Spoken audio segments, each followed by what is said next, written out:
जय हिंद फ्रेंड्स। मैं रंस अग्रवाल, बिहार पुलिस फॉरेस्ट। आज का मेरा फर्स्ट क्वेश्चन होगा, हीराकुंड बांध किस नदी पर स्थित है? तो हीराकुंड बांध महानदी पर स्थित है। कहाँ है? महानदी पर, उड़ीसा में है। ठीक है, उड़ीसा में। इस बांध की जो लंबाई है वो 25 किलोमीटर है। क्या है? 25 किलोमीटर। ठीक है, चलिए आगे बढ़ते हैं। नेक्स्ट मेरा क्वेश्चन है, कौन सी नदियां अरब सागर में गिरती है? तो अरब सागर में गिरने वाली नदी है नर्मदा, तापी और माही। नर्मदा, तापी और माही, ये ऐसी तीन नदियां हैं जो आपका अरब सागर में गिरती है। ठीक है, चलिए आगे बढ़ते हैं। नेक्स्ट मेरा क्वेश्चन है, एग्रेस्टोलॉजी किसके अध्ययन से संबंधित है? तो एग्रेस्टोलॉजी घास के अध्ययन को कहते हैं। क्या कहते हैं? घास के अध्ययन को क्या बोलते हैं? एग्रेस्टोलॉजी। ठीक है, चलिए मेरा नेक्स्ट क्वेश्चन है, तीन ओर से सागर से घिरे हुए भूभाग को क्या बोलते हैं? तो प्रायद्वीप बोलते हैं।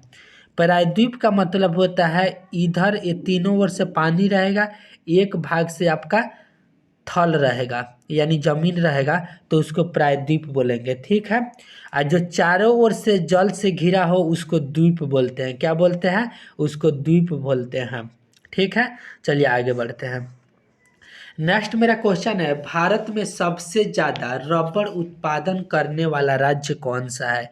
तो भारत में सबसे ज़्यादा रबड़ का उत्पादन केरल में होता है। कहाँ होता है? केरल में होता है। अगर विश्व में बात करें तो विश्व में सबसे ज़्यादा रबड़ थाईलैंड में होता है। कहाँ होता है? थाईलैंड में होता है। समझ में आ गया? चलिए आगे बढ़ते हैं। नेक्स्ट मेरा क्वेश्चन है, हिमालय का सबसे दक्षिणी भाग को क्या कहते हैं? तो हिमालय के सबसे दक्षिणी भाग को शिवालिक कहते हैं। क्या कहते हैं? शिवालिक कहते हैं। अगर इसका एक्सटेंशन का बात करें, जो कहाँ से कहाँ तक फैला हुआ है, तो ये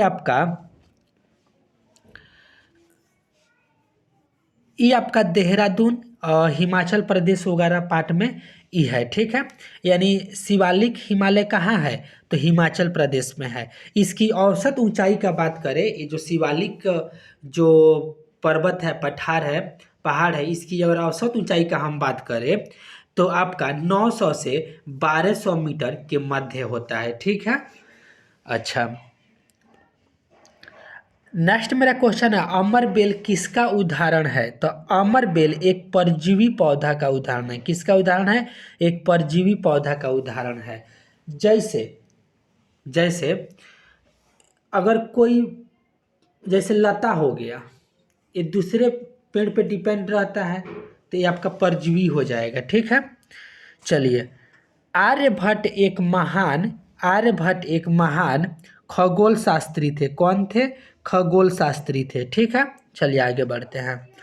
नेक्स्ट मेरा क्वेश्चन है, विद्युत प्रतिरोध को मापने के लिए कौन सी इकाई का प्रयोग किया जाता है? यानी विद्युत प्रतिरोध का इकाई क्या होता है, ऐसा ही मात्रक क्या होता है?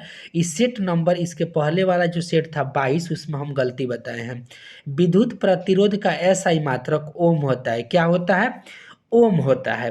ठीक है, चलिए आगे बढ़ते हैं। या ओम भी equal to I into R होता है, इसी को रेजिस्टेंस बोलते हैं लोग। ठीक है, चलिए नेक्स्ट मेरा क्वेश्चन है, मानव के खोपड़ी में कुल कितनी हड्डियां होती है? तो मानव के खोपड़ी में कुल 29 गो हड्डी होती है। 14 गो तो फैसे में हो जाएगा, प्लस 6 गो आपका कान में हो गया, 3 गो इधर 3 गो इधर। ठीक है, 14 फेस, 6 कान में, और आपका जो होता है, और आपका हमारा मस्तिष्क में 8 गो मस्तिष्क में हो गया। ठीक है, अच्छा। एक गो जो होता है, एक एक होइड नामक अस्थि होता है। क्या होता है? होइड। तो यानी +1, तो 8 है 1 9, 9 और 6 15, 15 और 4 29। ठीक है, मैंने 14 29 हो गया। नेक्स्ट मेरा क्वेश्चन है, सिरका, नींबू और दही में क्या पाया जाता है? तो इस सब का जो स्वाद होता है वो खट्टा होता है। कैसा होता है? खट्टा होता है। और खट्टे चीज़ों में क्या होता है? अम्ल होता है। क्या होता है? अम्ल होता है। अम्ल जो होता है वो पानी में घोलने पे H+ आयन देता है। ठीक है। दूसरी बात, सिरका में एसिटिक एसिड होता है। कौन सा एसिड होता है? Acetic acid. नींबू में आपका सिट्रिक एसिड होता है। नींबू में क्या होता है? सिट्रिक एसिड होता है। नींबू में कौन सा एसिड होता है? Citric acid. दही में आपका लैक्टिक एसिड होता है। दही में कौन सा एसिड होता है? लैक्टिक एसिड होता है। दूध में भी वही एसिड हो जाएगा, लैक्टिक एसिड। ठीक है ना। चलिए आगे बढ़ते हैं। नेक्स्ट मेरा क्वेश्चन है केचुए में श्वसन किस अंग से होता है? तो केचुआ जो श्वसन करता है गिल्ली त्वचा से करता है। किससे करता है? गिल्ली त्वचा से। केचुआ में श्वसन किस अंग से होता है? तो गिल्ली त्वचा से होता है। ठीक है। चलिए आगे बढ़ते हैं। नेक्स्ट मेरा क्वेश्चन है इनमें से कौन एक मौलिक इकाई नहीं है, यानी मूलभूत इकाई नहीं है? तो मौलिक इकाई कितना होता है? 7 होता है। कितना होता है? 7 होता है। जैसे मीटर, किलोग्राम, केल्विन। लेकिन क्यूबिक मीटर जो होता है ना, ये आपका मौलिक इकाई नहीं है। ठीक है। मीटर लंबाई का ऐसा ही मात्रक होता है, द्रव्यमान का ऐसा ही मात्रक किलोग्राम होता है, और ताप का ऐसा ही मात्रक केल्विन होता है। ठीक है। Metre, kilogram, kelvin. और आपका पदार्थ की मात्रा हो गया जिसके ऐसा ही मात्रक मोल हो गया। क्या बोलते हैं, और 7 गो ही होता है। ठीक है। चलिए आगे बढ़ते हैं। नेक्स्ट मेरा क्वेश्चन है किलोवाट आवर डैश की इकाई है? तो सबसे पहले इसमें कंफ्यूज होने से पहले आप जानते हैं शक्ति इजकल टू कार्य बटे समय, यानी कार्य करने की दर को शक्ति कहते हैं। शक्ति का बड़ा मात्रक क्या होता है? किलोवाट होता है। अच्छा, कार्य को वैसे ही रहने दीजिए। टाइम जो होता है उसका बड़ा मात्रक क्या होता है? आवर होता है। तो इधर मल्टीप्लाई करेंगे तो किलोवाट आवर किसका मात्रक हो गया? वर्क का। और वर्क को ही क्या बोलते हैं? यानी कार्य करने की क्षमता को ऊर्जा कहते हैं। वर्क और ऊर्जा तो एक ही हो जाएगा, माने इसका डायमेंशन तो सेम होता है, यूनिट सेम होता है। तो किसका यूनिट हो जाएगा? ऊर्जा का हो जाएगा। किसका हो जाएगा?